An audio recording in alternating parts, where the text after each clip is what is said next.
বাংলাদেশ জিন্দাবাদ। সংবাদ সম্মেলন।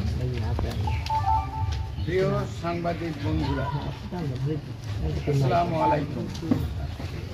বাংলাদেশ জাতীয় দল বিএনপি পটুয়াখালী জেলা শাখার পক্ষ থেকে আপনাদের আন্তরিক শুভেচ্ছা জানাচ্ছি।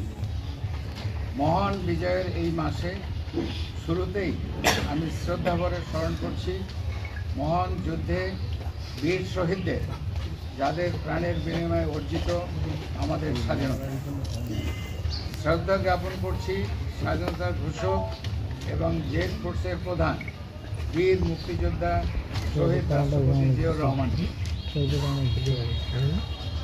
শ্রদ্ধাভরে স্মরণ করছি জুলাই আগস্ট গণ অভ্যুত্থানের বীর শহীদদের, যাদের রক্ত এবং ত্যাগের বিনিময়ে অর্জিত হয়েছে নতুন একটি বাংলাদেশ। প্রিয় কলম সৈনিক বন্ধুরা, বিএনপির ভারপ্রাপ্ত চেয়ারম্যান তারেক রহমান ঘোষিত 31 দফা ছিল আওয়ামী ফ্যাসিবাদ বিরোধী যুগপৎ আন্দোলনের ভিত্তি। এই 31 দফা হচ্ছে এদেশের মানুষের মুক্তির সনদ। রাষ্ট্র কাঠামো মেরামতের এই রূপরেখা বাস্তবায়ন হলে সাধারণ মানুষের স্বপ্ন পূরণ হবে। এ লক্ষ্যে সবাইকে ঐক্যবদ্ধভাবে কাজ করতে হবে। বিএনপির ভারপ্রাপ্ত চেয়ারম্যান তারেক রহমান দেশ ও জনগণের কল্যাণে কাজ করেন। অসহায় নিপীড়িত মানুষের পাশে দাঁড়ানোর জন্য দলীয় নেতাকর্মীদের সবসময় নির্দেশনা দিয়ে আসেন।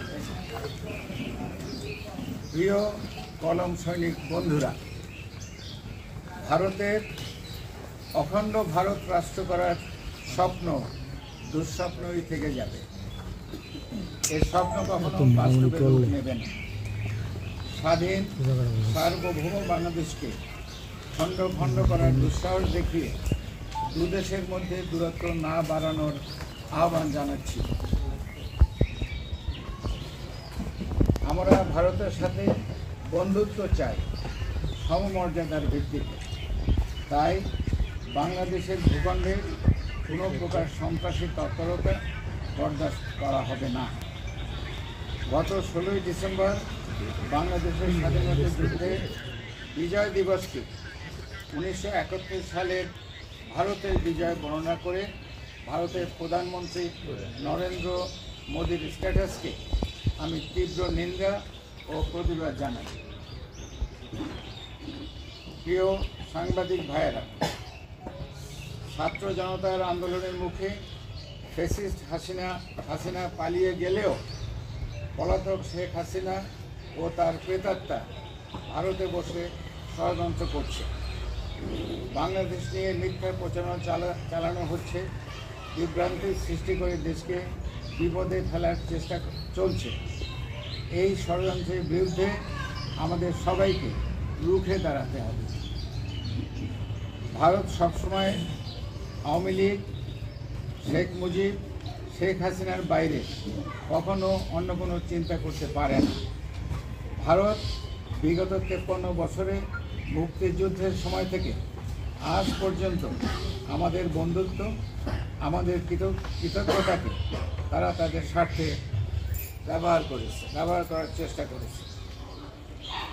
প্রিয় সাংবাদিক বন্ধুরা, ফ্যাসিস্ট আওয়ামী লীগ সরকারের 16 বছরের নির্যাতন, নিপীড়ন সয়ে জীবন দিয়ে আমাদের নেতাকর্মী ও সাধারণ মানুষ আন্দোলন সফল করেছে। বিপুল সংখ্যাগরিষ্ঠ জনগণের হৃদয় ও গণতান্ত্রিক রাজনীতির অভিধান থেকে আওয়ামী লীগের নাম মুছে গেছে। তাদের হাতে রচিত হয়েছে বাংলাদেশের গণতন্ত্র হত্যার কলঙ্কিত অধ্যায়। এই গণ অভ্যুত্থানের অন্যতম দিক হচ্ছে একটি নির্বাচিত সরকার।